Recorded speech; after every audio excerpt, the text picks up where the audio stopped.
ಸಮೀಲಾ ಅವರೇ, ಶಂಕರಪ್ಪನವರೇ, ನಾಗರಾಜ್ ಅವರೇ, H V Narayana ಸ್ವಾಮಿ ಅವರೇ, ಈ ಗ್ರಾಮದ ಸದಸ್ಯರಾಗಿರ್ತಕ್ಕಂಥ ಶ್ರೀರಾಮ್ ಅವರೇ ಮತ್ತು ಎಲ್ಲ ಮುನ್ರಾಜಪ್ಪ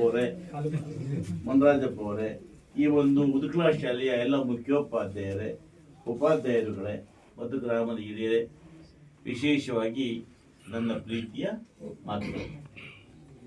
ಇವತ್ತು DDP ಅವರು ಹೊಸ ಒಂದು ಪ್ರಯೋಗವನ್ನು ಮಾಡ್ತಕ್ಕಂಥ ಈ ಒಂದು ಕಾರ್ಯಕ್ರಮವನ್ನು ಹಮ್ಮಿಕೊಂಡು ನಾವು ಗ್ರಾಮಗಳ ಹೋಗಿ ಸ್ವತಃ ಮನೆಗಳಿಗೆ ಹೋಗಿ ಆ ಪೋಷಕರಿಗೆ ನಿಮ್ಮ ಮಕ್ಕಳು ಯಾವ ರೀತಿ ವಿದ್ಯಾಭ್ಯಾಸ ಮಾಡ್ತಾ ಇದ್ದಾರೆ, ನೀವು ಮಕ್ಕಳಿಗೆ ವಿದ್ಯಾಭ್ಯಾಸ ಮಾಡಲಿಕ್ಕೆ ಏನೆಲ್ಲ ಪ್ರೋತ್ಸಾಹ ಕೊಡಬೇಕು,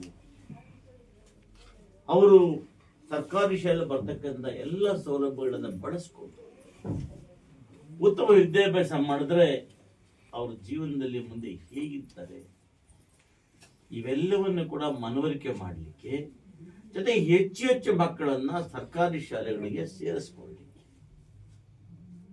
ಇತ್ತೀಚಿನ ದಿನಮಾನಗಳಲ್ಲಿ ಆ ಪೋಷಕರಿಗೆ ಏನಾಗಿದೆ, ಮಕ್ಕಳನ್ನ ಕಾನೂನಿನ ಓದಿಸ್ಬೇಕು ಅನ್ನೋ ಒಂದು ವ್ಯಾಮೋಹ ಬಂದ್ಬಿಟ್ಟಿದೆ. ಆ ವ್ಯಾಮೋಹದಿಂದ ಮಕ್ಕಳ್ಯಾರು ಕೂಡ ಬಹಳ ಬುದ್ಧಿವಂತರಾಗ್ತಾ ಇಲ್ಲ. ಇದರೊಟ್ಟಿಗೆ ಹಣ ಪೋಲಾಗ್ತಾ ಇದೆ. ಕೂಲಿ ಮಾಡ್ತಕ್ಕಂಥವ್ರ ಹಣ, ಬಡವರ ಹಣ, ರೈತರ ಹಣ, ಅನೇಕ ಪೋಷಕರು ಒಂದು ಆ ಪ್ರಿಸ್ಟೇಜ್ ಕಟ್ಟು ಬಿದ್ದು ಸಾಲ ಮಾಡಿ ಬಡ್ಡಿಗೆ ತಂದು ಮಕ್ಕಳನ್ನ ವಿದ್ಯಾಭ್ಯಾಸ ಮಾಡಿಸ್ತಾರೆ. ಇದನ್ನು ತಡೆಗಟ್ಟಬೇಕು.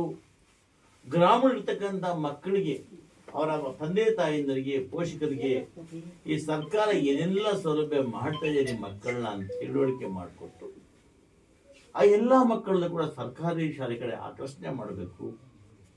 ಜೊತೆಗೆ ಆ ಮಕ್ಕಳು ಯಾವ ರೀತಿ ವಿದ್ಯಾಭ್ಯಾಸ ಮಾಡ್ತಾ ಇದ್ದಾರೆ ಅದನ್ನು ಸ್ವತಃ ಖುದ್ದಾಗಿ ಗ್ರಾಮಗಳು ಹೋಗಿ ಪರೀಕ್ಷೆ ಮಾಡಬೇಕು ಅಂತೇಳಿ DDP ಅವರು, ಈ ಭಾಗದ BE ಅವರು, ತಹಸೀಲ್ದಾರ್ ಮೇಡಮ್ ಅವರು, ಇವರೆಲ್ಲ ಕೂಡ ವಿನೂತನದ ಕಾರ್ಯಕ್ರಮವನ್ನು ಮಾಡ್ತಾ ಇದ್ದೀವಿ.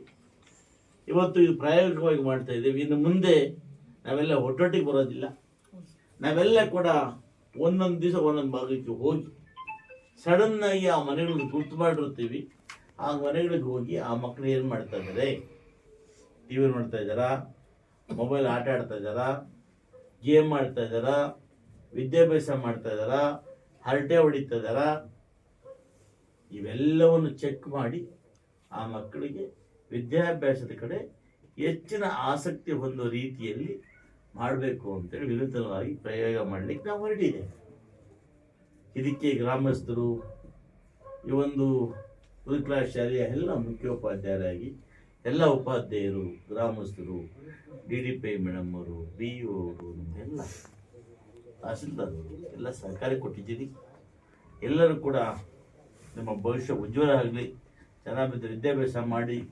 ನಿಮ್ಮ ವಿದ್ಯಾಭ್ಯಾಸ, ನಿಮ್ಮ ಆರೋಗ್ಯ, ನಿಮ್ಮ ಬದುಕಿನ ಜವಾಬ್ದಾರಿಯನ್ನು ತಿಳಿಸ್ಲಿಕ್ಕೆ ನಾವೆಲ್ಲ ಬಂದಿದ್ದೇವೆ.